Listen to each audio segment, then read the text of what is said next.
The holidays start here at Baker's with a variety of options to celebrate traditions old and new. You could do a classic herb-roasted turkey or spice it up and make turkey tacos. Serve up a go-to shrimp cocktail or use Simple Truth wild-caught shrimp for your first Cajun risotto. Make creamy mac and cheese or a spinach artichoke fondue from our selection of Murray's cheese. No matter how you shop, Baker's has all the freshest ingredients to embrace all your holiday traditions. Baker's, fresh for everyone. The holidays start here at Baker's with a variety of options to celebrate traditions old and new. You could do a classic herb-roasted turkey or spice it up and make turkey tacos. Serve up a go-to shrimp cocktail or use Simple Truth wild-caught shrimp for your first Cajun risotto. Make creamy mac and cheese or a spinach artichoke fondue from our selection of Murray's cheese. No matter how you shop, Baker's has all the freshest ingredients to embrace all your holiday traditions. Baker's, fresh for everyone. From Hollywood, it's time now for... Johnny Dollar. Earl Poorman, Johnny, down in Sarasota. Don't tell me, Earl. Huh? The Florida weather's finally behaving itself. The water in the Gulf is warmed up, so I'll grab my fishing clothes, tackle box, couple of rods and reels. Maybe you better grab your Levi's, boots and saddle, and a couple of six guns instead. Huh? What is this, a Western? It may be an eastern western before we're through. Listen, Florida is the leading cattle state here in the Deep South. I had heard something to that effect. Okay. The freezing weather a short while back hit some of the ranchers pretty hard. To say nothing of the tourist trade. Right.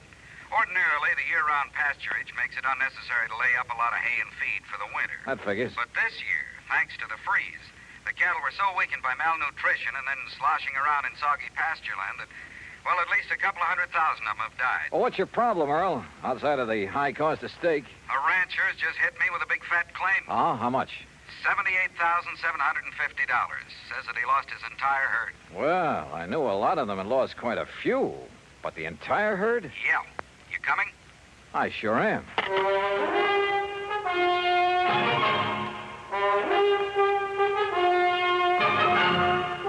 Bob Bailey in the exciting adventures of the man with the action-packed expense account.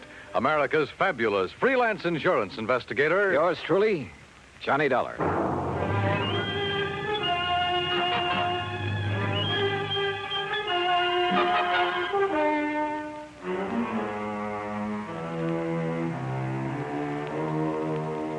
Expense account submitted by Special Investigator Johnny Dollar to the Tri-State Life and Casualty Company, Sarasota, Florida office. Following is an account of expenses incurred during my investigation of the Eastern Western matter. Expense account item 1, 9480, plane fare and incidentals, Hartford, Connecticut to Sarasota. As I expected, Earl Poorman met me at the airport. We headed north on Route 41. 13 miles later at Bradenton, we turned east on 64 after grabbing a late lunch. That's item 2, 575.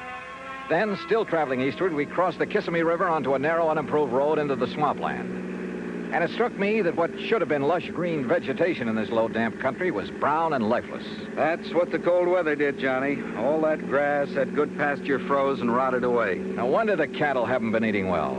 But didn't I read somewhere they were fed the ruined orange crops? Yes, but that still didn't save a lot of the herds. Losses have been pretty heavy, huh? Yeah, but as I told you over the phone, Trimble is the only one I know of who lost all his steers. That the one who's made the insurance claim? Yeah, Bart Trimble. His fence starts at the next turn in the road. Have you had many claims, Earl? Oh, a few, a month or so ago, small ones. Not many of these people insure their herds. There, that's where Trimble's place starts. You see it? I saw it all right. Hundreds of acres of wet, brown, dead-looking pasture land. I also saw the steers, hundreds of them, their carcasses lying there rotting in the sun. Or what was left of them. The buzzards had done well.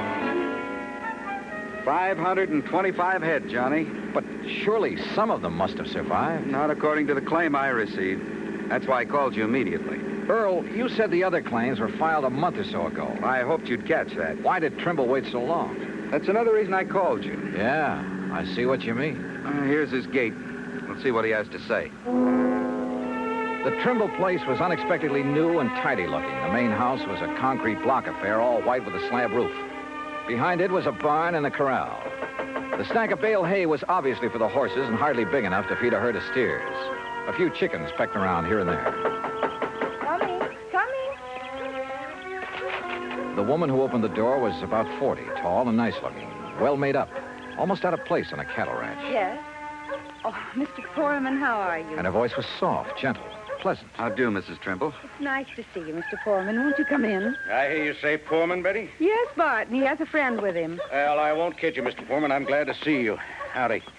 I hope you brought me a nice big insurance check. This is Johnny Dollar, Mr. and Mrs. Trimble.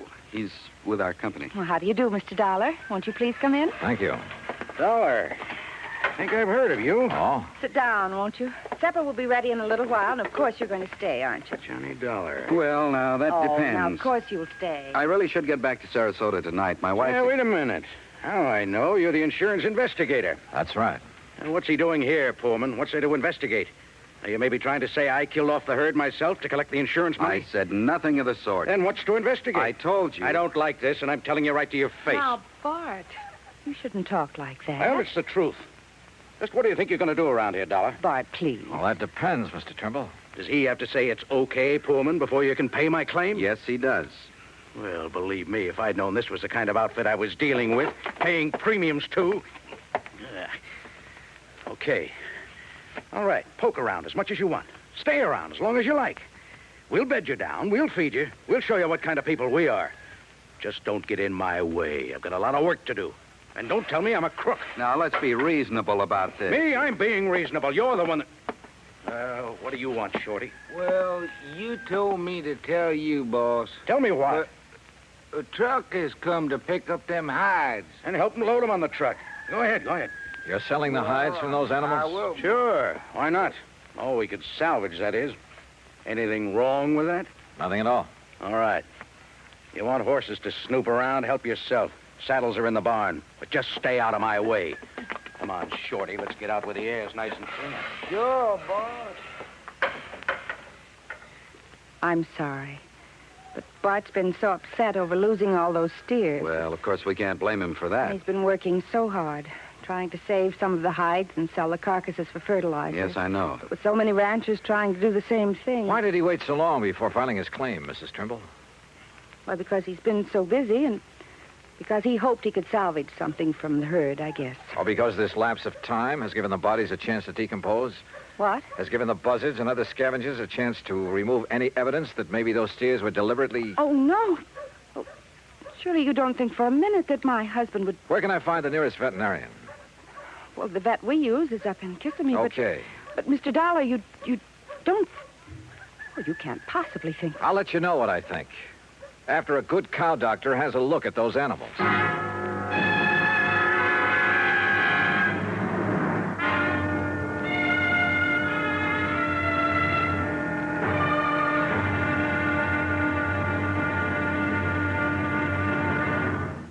Act two of yours truly, Johnny Dollar, in a moment.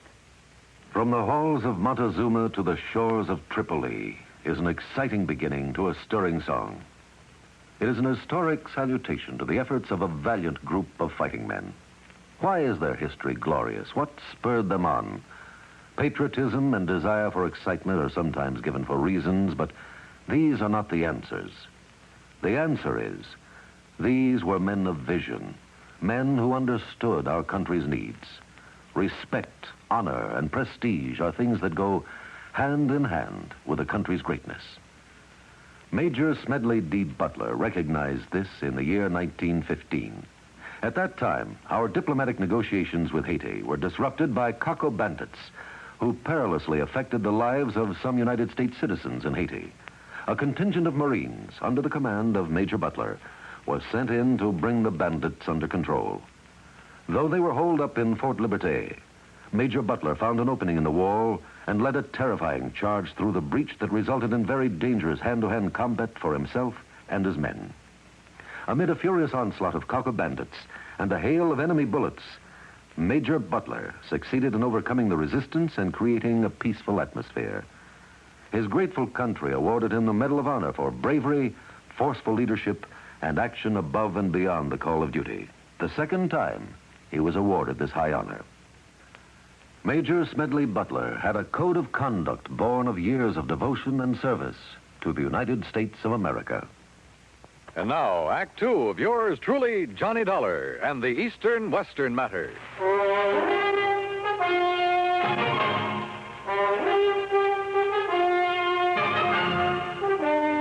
At At dinner that night, Bert Trimble had changed his tune, was very apologetic. Almost too much so, and too nice. I didn't mean it, Mr. Dollar, what I said before. At least, not the way I said it. But this whole thing has hit me pretty hard. Losing over 500 steers and a handful of calves. I told you, Bart, when they all went so quickly that night, you should have been suspicious. What night, Mrs. Trimble? Well, it was the last big freeze. Yes. I got back here late. I'd been up to Lake Wales trying to beg some feed. No luck. Then it blew up cold. By the time I got back here, got the hands rounded up. How many, Mr. Trimble? Well, there were 5 of us, including Shorty Skinner. I've seen that Shorty somewhere before. Oh? Well, anyhow, when we got to them, the cattle were all bunched up at the north fence. We thought we'd drive the strong ones back here, where they'd have some shelter, and we could give them the hay we keep for the horses. But they wouldn't move. Most of them couldn't move. And it was dark, and the freezing wind was cutting across the swamp. So all we could do was come back here and pray. Next morning, they were dead. All of them. I've put everything I had into this ranch. Every penny I saved from my factory work up north, Betty's money from nursing, even cashed in my own life insurance policy. And now they're gone. So if I got a little nasty, well, I guess a man can take only so much. It's been awfully hard for Bart these past 3 years. And then just when things were going good. Your hands bunk out in that building beside the barn, huh? Only Shorty skinned out all the steers we could. The other boys left. I still owe Shorty some wages. I'm going to ask a pretty blunt question, and I want an honest answer. Huh? Had you ever thought of giving up, going somewhere else? Sure, lots of times. For Betty's sake, too. Even thought of going out to California. I see. She has relatives out there, all doing fine. They've kept after us to go out there and crop farm with them. Maybe I should have. But we stayed, didn't we, dear? Yes, I wouldn't give up. Even Betty reconciled herself to sticking it out. If only we'd known that this was going to happen. Yeah.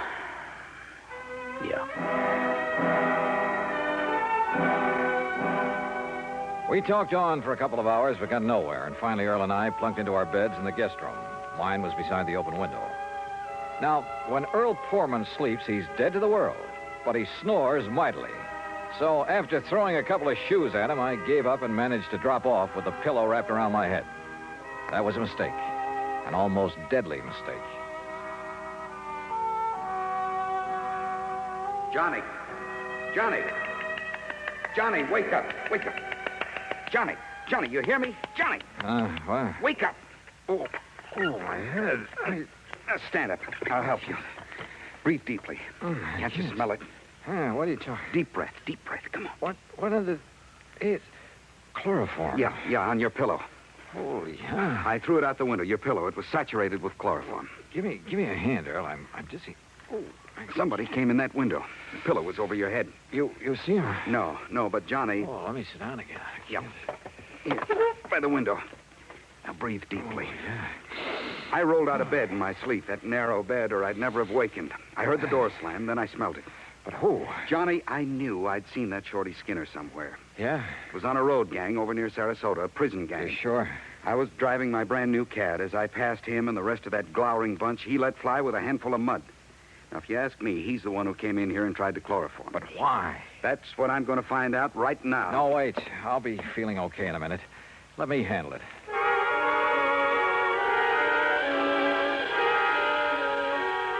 By the time I was able to navigate and get dressed, Mrs. Trimble called us for breakfast. To say the Trimbles were upset over what had happened to me would be an understatement. Breakfast waited while we all went out to the bunkhouse. Shorty was gone. Took what little he owned with him, too. Has either of you any idea why he'd attacked me? Good heavens, no. But I never did really trust that man. He was such a sneaky-looking... like a little rat. Yet he was the only one who stayed when I couldn't keep their wages up to date. Where would he ever get hold of chloroform? That's the part I don't understand. From the locker, dear. Back in the barn. Huh? You know, the stuff we got to put that old sick mare out of the way. Oh, yes, of course. I think why Shorty did this is pretty obvious, Johnny. Yeah? He was afraid you'd find out what and who killed off this herd. Bart, look. Here, Betty. The note on top of this bunk. Here, let me see it. What's it say, Johnny? I'm tired working for no pay. I will leave you know where to send my pay when you collect on that there insurance. Shorty. Shorty. Shorty Skinner. The crazy fool. Wanted his money. He knew I had none, but I could collect plenty on the insurance if he poisoned my herd. Oh, was it poison, Trimble? What? You didn't seem to think so before, but now that you have somebody to depend it on... No. Now you seem pretty sure of it. Mr. Dollar. No, Johnny, it must have been Shorty. Maybe not. When the vet arrives, if he decides the herd was poisoned, okay, we'll take it from there. Act 3 of yours truly, Johnny Dollar, in a moment. Our flag now numbers 50 stars, and behind each star there stands yet another flag representing one of the 50 states. Wyoming's state flag pays homage to the monarch of the Great Plains, the bison, or buffalo as we call him. Set over the bison is the Great Seal of Wyoming, almost as a brand. The red on the flag's border represents the Indians who knew and loved the country long before white settlers arrived. It also represents the red blood of the pioneers who gave their lives in reclaiming the soil. The red, white, and blue border of the flag indicates Wyoming's oneness with the Union. Wyoming's state flag, the flag of the 44th state to enter the Union, was adopted on January 31st, 1917.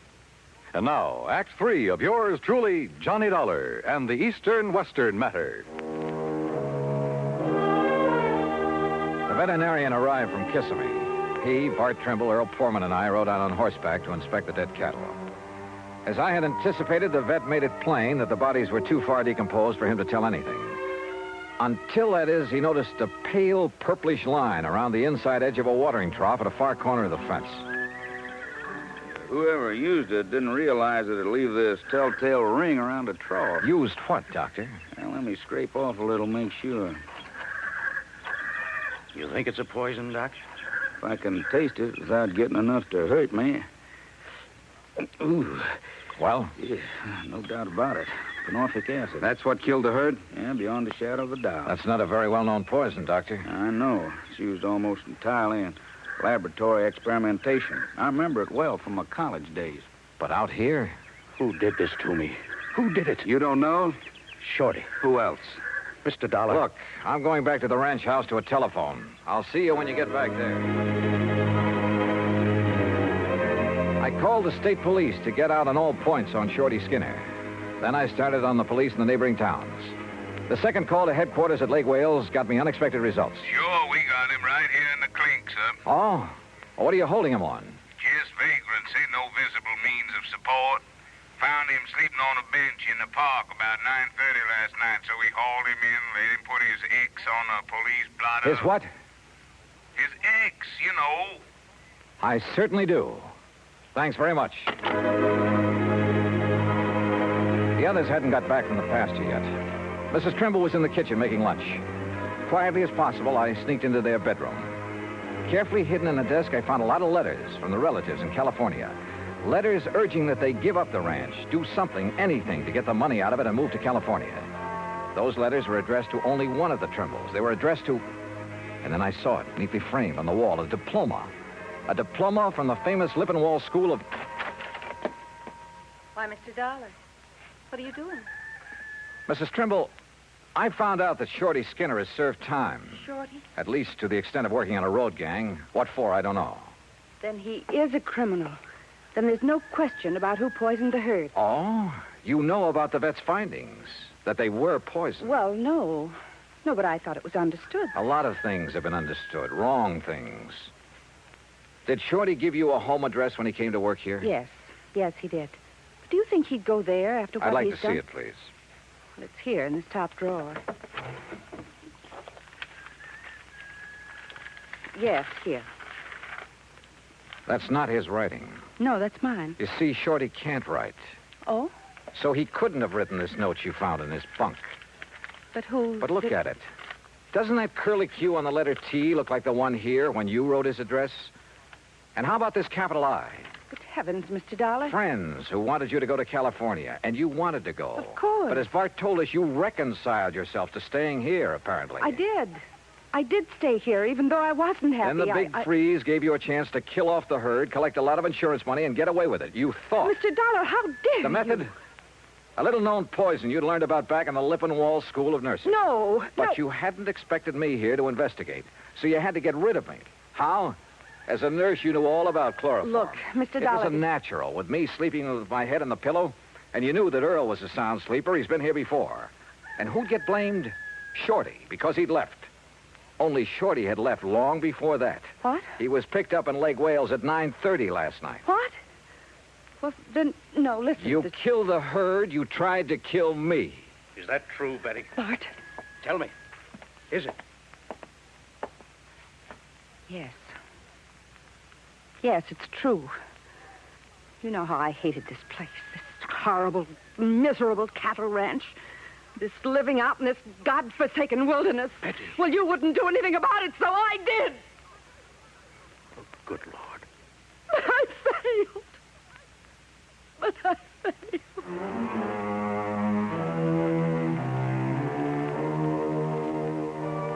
Item 3, $50 to a lawyer at the county seat who took my deposition. It'll be used in the trial of Betty Trimble.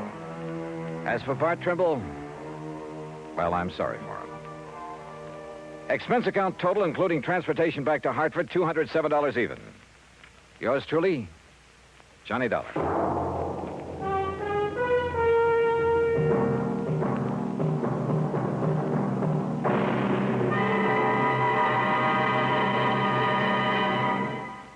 Our star will return in just a moment.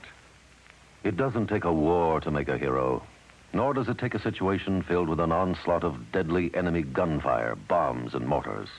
It takes a man to make a hero. And a man's qualities of greatness are based on his code of conduct. It serves him in peace as well as war. In August 1916, when the United States was still at peace with the rest of the world, part of our fleet was anchored off Santo Domingo City. The USS Memphis was in danger of total destruction from a hurricane. Only the efficient operation of the engines and boilers could get her out of the critical area. Lieutenant Claude A. Jones was senior engineering officer aboard. In rapid succession, boilers and steam pipes began bursting about him, scalding him with clouds of steam. Thousands of tons of water came down on him.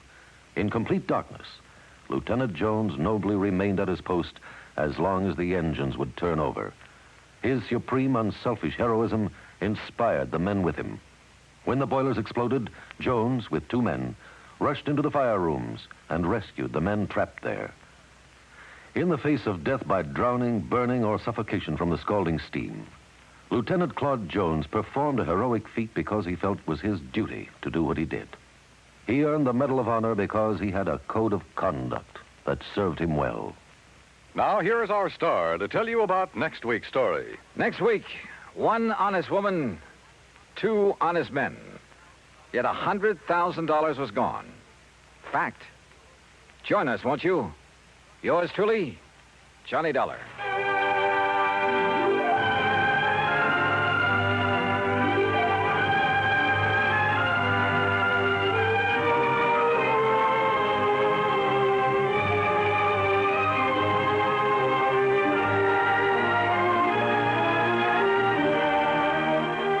Yours truly, Johnny Dollar, starring Bob Bailey, originates in Hollywood and is produced and directed by Jack Johnstone, who also wrote today's story.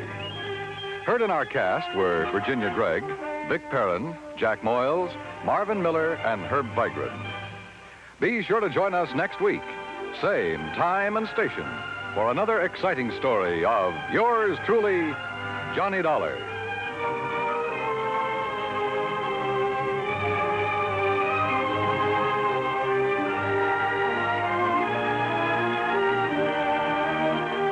This is Dan Cubberly speaking.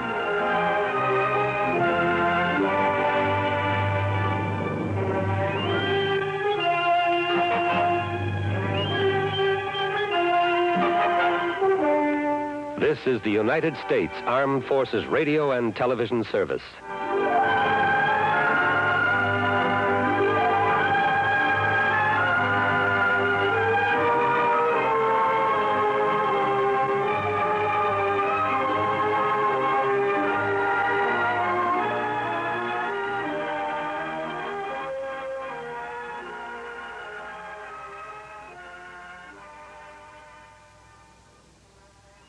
At Sleep Outfitters Outlet, great sleep is a big deal. Save 40 to 60% every day on every Sealy, Stearns & Foster, and Tempur-Pedic. Queens as low as $249. Customer exchanges, closeouts, and floor samples. Inventory changes daily, so come in for your dream deal today. With no credit needed financing, expert advice, and up to 60% off retail, it's never been easier to get the sleep and savings you deserve. Go to sleepoutfittersoutlet.com for financing details and to find a store near you.